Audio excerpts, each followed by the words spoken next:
अपने अध्यक्षता कर रहे अपने भेष पितामह के रूप में परम आदरणीय डॉक्टर ज्ञानेंद्र द्विवेदी जी से मैं चाहूंगा कि आप आशीर्वाद स्वरूप अपने कविताओं से आप आशीर्वाद दें। निवेदन करना चाहता हूँ 5 मिनट आप लोग बैठ जाइए, यही प्रार्थना है आप लोगों से। हमारे अध्यक्ष जी का आशीर्वाद। द्विवेदी जी, मैं उन्हें सुनना चाहता हूं। आप सब भी 5 मिनट का, सिर्फ 5 मिनट का खेल है। आप लोग खुदा के लिए बैठ जाएं, उन्हें सुन लें। मैं उन्हें इन 2 मिसरों से आवाज देता हूं कि कोई दरख्त कोई साहिबा रहे न रहे, कोई दरख्त कोई साहिबा रहे न रहे, बुजुर्ग जिंदा रहे आसमां रहे न रहे। मैं उन्हें ज़हमत दे रहा हूं कि वो अपने कलाम से हमें आगाह फरमाए, अपने कलाम से हमें महसूस फरमाए। दोस्तों,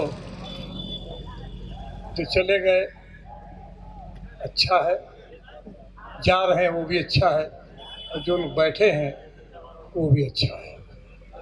आप लोगों ने मुशायरे को इतना संजीदा बनाया और इतना प्यार दिया, इतनी मोहब्बत दी कि मैं समझ रहा हूँ कि मेरी अध्यक्षता सफल हो गई। क्या कहेंगे बाबा, बहुत अच्छे। और एक बात कहना कि बैठ जाइए, अगर समय हो तो 2 मिनट बैठ जाइए, 2 मिनट दे दीजिए। ना समय हो तो कोई बात नहीं, समय हो आपके पास तो बैठ जाइए। जो भी लोग खड़े हैं या तो बैठ जाइए या तो चले जाइए, क्योंकि अध्यक्ष को सुनने के लिए खाली माइक वाले बजते हैं। और आज मेरा सौभाग्य है कि 40-50 लोग हैं, बहुत है। सवाल ये नहीं है कि कितने लोग सुन रहे हैं, सवाल ये है कि कैसे लोग सुन रहे हैं। क्या कहें, वाह वाह वाह वाह वाह वाह। मैं समझता हूँ शायरी जिनको सुननी है वो सुन रहे हैं। अब मैं एक बात कहना चाहूँगा, हमारे कविगण, हमारी कवित्रियाँ ये सोच रही होंगी, ये अध्यक्षता कर रहे थे और किसी को माला नहीं पहनाए, खाली अल्ताफ जिया को ही क्यों माला पहनाए। मैं जवाब देना चाहता हूँ। इस मंच पर उत्तर प्रदेश के सारे लोग हैं, एक हमारा मेहमान है अल्ताफ जिया, क्या कहना, जो महाराष्ट्र है। तो ये माला मैंने इस मंच से नहीं, उत्तर प्रदेश की ओर से पहनाया। क्या कहना भाई, वाह वाह वाह। मैंने उत्तर प्रदेश की ओर से उनका सम्मान किया है, उनका स्वागत किया है। हिंदी और उर्दू का मंच है। मैं हिंदी उर्दू के बारे में एक मुक्तक पढ़ना चाहता हूँ, सुनिएगा। कि हर दिल पर जो कर दे जादू, हर दिल पर जो कर दे जादू बोलेंगे, हर दिल पर जो कर दे जादू बोलेंगे, शब्द शब्द से आए खुशबू बोलेंगे। क्या कहना, और दोनों अपनी हिंदुस्तानी बहनें हैं, दोनों अपनी हिंदुस्तानी बहनें हैं। हम हिंदी बोलेंगे, उर्दू बोलेंगे। क्या कहना, वाह वाह वाह। दोनों हिंदुस्तानी बहनें हैं, वाह वाह वाह वाह। हम हिंदी बोलेंगे, की तरफ से बासी। उर्दू। मियाज भाई बहुत बहुत शुक्रिया। दोस्तों, गजलों का एक बढ़िया माहौल बना। मैं गजलों को दूसरी तरफ ले जाना चाहूँगा, और ज़्यादा नहीं 2-3 मुक्तक सुनाऊंगा जो अब तक नहीं पढ़ा गया। वो इसलिए नहीं पढ़ा गया कि मीर तकी मीर के पहले की गजलें पढ़ी गई, और मीर तकी मीर के बाद जो गजलों का हिंदीकरण हुआ, और फिर दुष्यंत कुमार से लेकर के ज्ञानेंद्र द्विवेदी, दीपक तक आई गजलें, उस तेवर की गजलें नहीं हुई। सुनिएगा कि सच कहा वो आदमी अच्छा नहीं है, सच कहा वो आदमी, सच कहा वो आदमी अच्छा नहीं है, खिलखिलाकर वो कभी हंसता नहीं है। क्या कहना, वाह वाह वाह। सच कहा वो आदमी अच्छा नहीं है, खिलखिलाकर वो कभी हंसता नहीं है, और दोस्त भी शायद नहीं है पास उसके। सुनिएगा वैसे साहब, दोस्त भी शायद नहीं है पास उसके, क्योंकि उसकी जेब में पैसा नहीं है। दोस्त भी शायद नहीं है पास उसके, क्योंकि उसकी जेब में पैसा नहीं है। शेर सुनिएगा।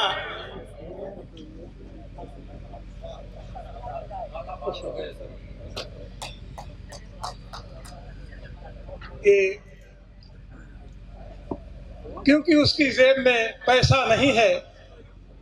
और ये शेर खास तौर से सुनिएगा जमील भाई कि देखता है सिर्फ मेरी खामियां ही,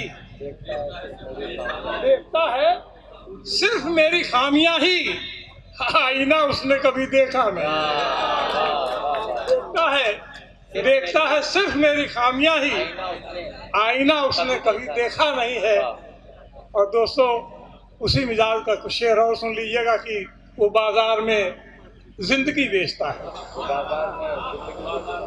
सुनिएगा भाई, सुनिएगा, वो बाजार में जिंदगी बेचता है, वो बाजार में जिंदगी बेचता है खुश तो नहीं पर खुशी बेचता है।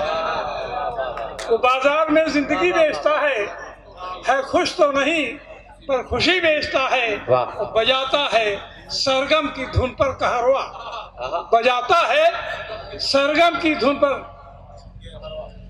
ना पढ़े क्या, बजाता है सरगम की धुन पर कहरवा, है 10 वर्ष का बांसुरी बेचता है। वाह वाह वाह वाह, बजाता है सरगम की धुन पर कहरवा, है 10 वर्ष का बांसुरी बेचता है। शायरी सुनने वाले लोग हैं, और अगर एक आदमी सुन रहा है मेरा आना यहाँ सार्थक हो जाएगा। गजलों के बारे में कुछ शेर कहना चाहता हूँ, सुनिएगा। आप लोग सुन रहे हैं इसलिए कहने का मन कर रहा है, वरना मैं स्थगित कर देता कार्यक्रम को। गजल कहाँ थी और कहाँ आ गई, इसके बारे में कुछ शेर सुनिए कि भैया मैंने निवेदन किया था या तो बैठ जाइए या तो चले जाइए, अगर नहीं सुनना है तो चले जाइए, सुनना है तो बैठ जाइए।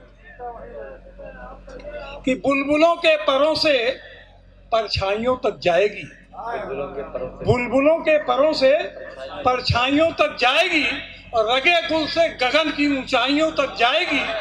और नर्तकी के नूपुरों में गुथ गई थी जो कभी, नर्तकी के नूपुरों में गुथ गई थी जो कभी, वो गजल अब जंग की तैयारियों तक जाएगी। वो गजल अब जंग की तैयारियों तक जाएगी। वाह वाह वाह। इसीलिए कहता हूँ कि वक्त पर वक्त ही की कहानी लिखें, वक्त पर वक्त ही की कहानी लिखें, छोड़िए अब न बातें पुरानी लिखें। और साफ वही है दौलत कलमकार की, साफ वही है दौलत कलमकार की, दूध को दूध पानी को पानी लिखें।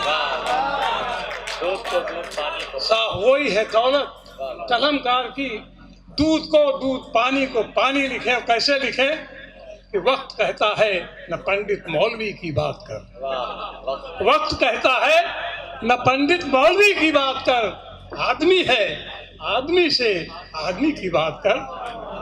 और एक चुटकी भर अंधेरे से हुआ बाखौफ क्यों, एक चुटकी भर अंधेरे से हुआ बाखौफ क्यों, बंद मुट्ठी में शहर है जिंदगी की बात कर। और बस 4 मिसरे हिंदुस्तान बोल रहा है।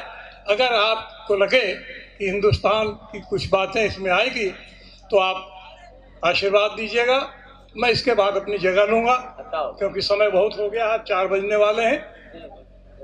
जिन 4 मिसरों से मैं जाना जाता हूँ, थोड़ा बहुत पहचान बन पाई है, वो ये है कि वो और लोग होंगे यारो, वो और लोग होंगे यारो। भैया भैया फोटो खिंचवा लेना, जा नहीं रहे, बाद में खिंचवा लेना। वो और लोग होंगे यारो जो तूफानों से डरते हैं। हिंदुस्तान बोल रहा, सुनिएगा, कि वो और लोग होंगे यारो जो तूफानों से डरते हैं। हम खोकर पाते हैं सब कुछ, वो पाकर खोया करते हैं।